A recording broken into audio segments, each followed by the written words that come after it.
Israel targeted my country, which is a mediator in the conflict. We condemn the attack on residential buildings where members of Hamas political organisation live.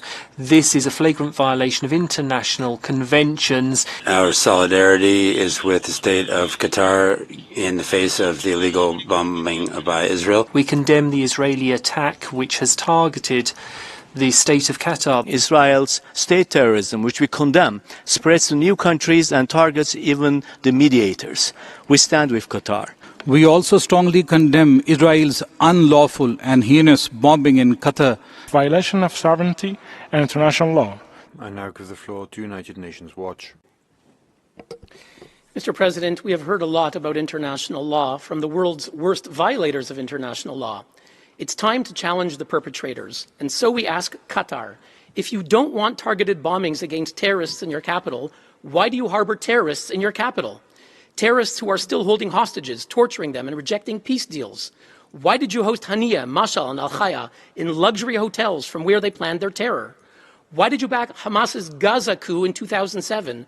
Why have you funneled billions since then, fueling their terror machine, empowering their 5 wars against Israel?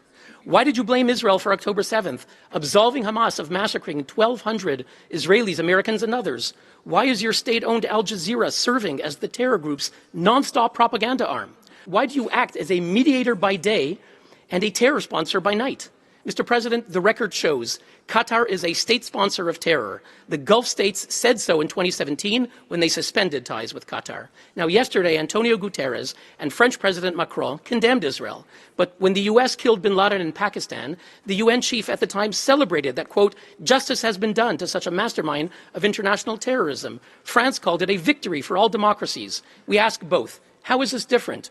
Now, when Israel captured the Nazi Adolf Eichmann, rescued the hostages at Entebbe, and destroyed Saddam's nuclear reactor, the UN condemned Israel. Each time... Sorry, I have a point of order. Sorry, a delegation of Pakistan. Thank you, Mr. President.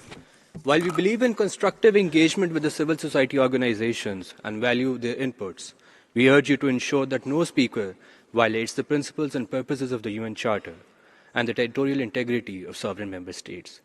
We reject casting unfounded accusations and allegations. Thank you. Points of order are on procedural issues, not on substantive issues. I give the floor back to United Nations Watch for 4 seconds. Mr. President, Pakistan is another state sponsor of terror.